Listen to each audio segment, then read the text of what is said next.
Welcome students, welcome you Arts Academy, class 12th, Political Science, Chapter 3, समकालीन विश्व में अमेरिकी वर्चस्व।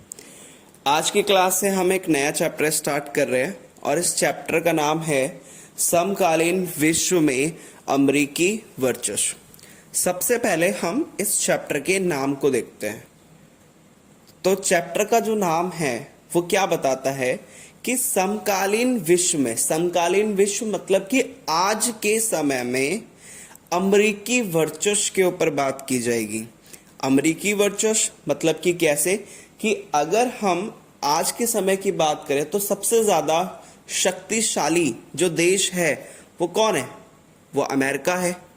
तो इस चैप्टर में हम यही देखेंगे कि अमेरिका जो है वो कैसे, कितना शक्तिशाली है और किस किस क्षेत्र में उसका कितना प्रभाव है।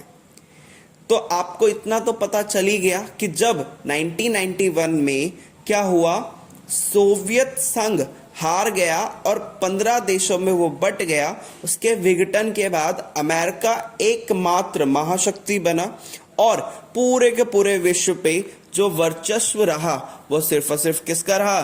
अमेरिका का रहा। तो आज की क्लास में हम इसके इंट्रोडक्शन के ऊपर बात करेंगे, परिचय के ऊपर बात करते हैं। शीत युद्ध के बाद या शीत युद्ध के अंत के बाद संयुक्त राज्य अमेरिका विश्व की सबसे बड़ी ताकत बनकर उभरा। शीत युद्ध खत्म हुआ 1991 में। सोवियत संघ कई सारे भागों में 15 राज्यों में टूट गया था और सिर्फ उस टाइम पे शीत युद्ध खत्म हो चुका था और उसके बाद सिर्फ और सिर्फ जो एक सबसे बड़ी ताकत बन के उभरा या सबसे बड़ी ताकत बनी वो कौन बनी? अमेरिका बना।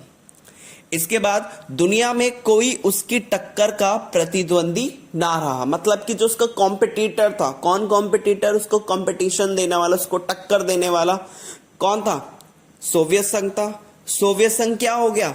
वो टूट गया और जिसके बाद उसका कोई भी प्रतिद्वंदी या कॉम्पिटिटर या कंपटीशन करने वाला कोई भी नहीं रहा और अमेरिका एकमात्र क्या बन गया? महाशक्ति बन गया।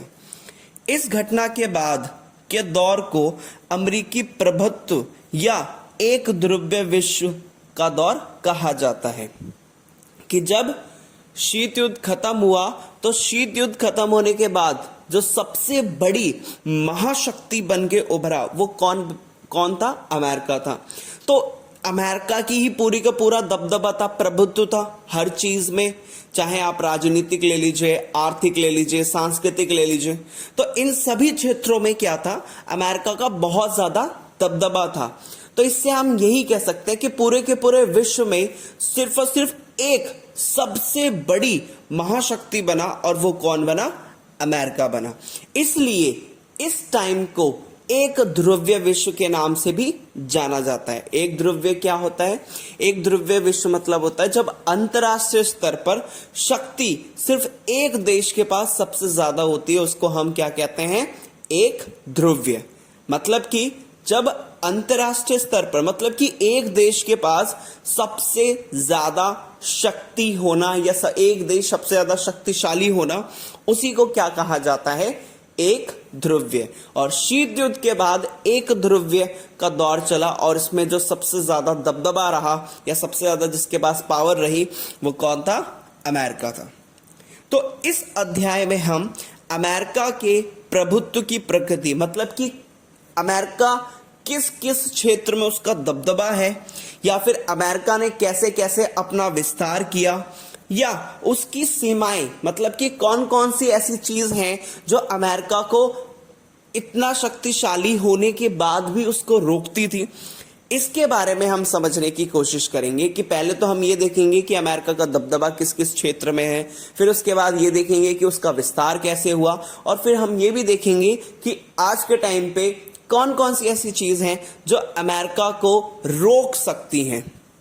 इसके बाद हम पहले खाड़ी युद्ध से लेकर अगुवाई में इराक पर हमले तक घटनाओं का एक सिलसिला है। मतलब कि इसमें अगर हम बात करेंगे तो इसमें हम पहले प्रथम खाड़ी युद्ध के बारे में पढ़ेंगे, इसके साथ साथ अमेरिका का इराक पर हमले के बारे में भी पढ़ेंगे।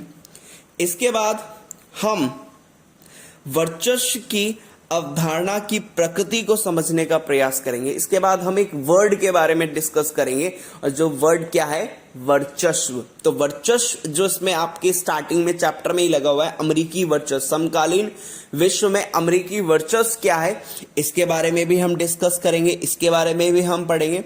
इसके साथ साथ हम ये भी पढ़ेंगे कि अमेरिकी वर्चस्व राजनीतिक रूप में, आर्थिक रूप में और सांस्कृतिक रूप में, हम ये सारी चीजें समझने की, जांच परख करने की कोशिश करेंगे कि अमेरिका का जो वर्चस्व है, मतलब कि अमेरिका जो है वो राजनीतिक रूप में कैसे सबसे ज्यादा है, आर्थिक रूप में सबसे ज्यादा कैसे है, और उसके जितने भी सांस्कृतिक चीजें हैं उसमें वो कैसे है, इसके बारे में भी हम पढ़ेंगे।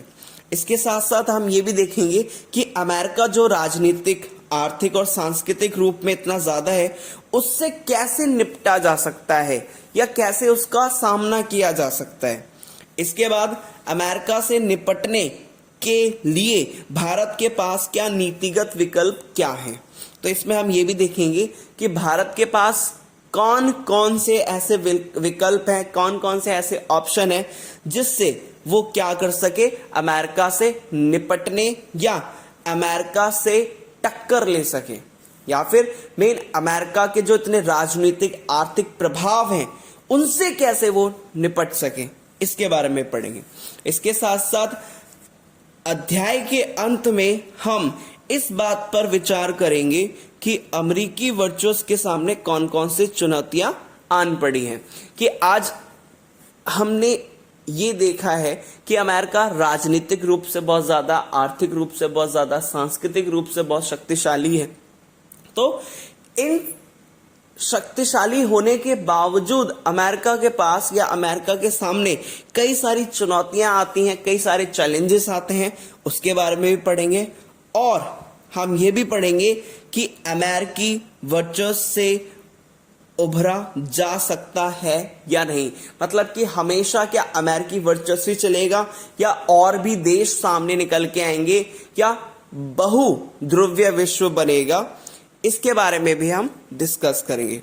तो इस चैप्टर में हम मेन अमेरिका को फोकस करके चलेंगे, अमेरिका की सारी चीजों के बारे में पता करेंगे राजनीतिक रूप से, और इसके साथ साथ हम इसमें एक वर्ल्ड फेमस 9/11 जो एक घटना थी जिसमें कई सारे हजारों लोग मारे गए, इसके बारे में भी पढ़ेंगे। ये पिक्चर आपको साइड में दिख रही होगी, ये वो इंसिडेंस है, 9/11 का इंसिडेंस है जिसमें कई सारे हजारों लोग मारे गए थे। होप सो आपको समझ में आया होगा। Thank you.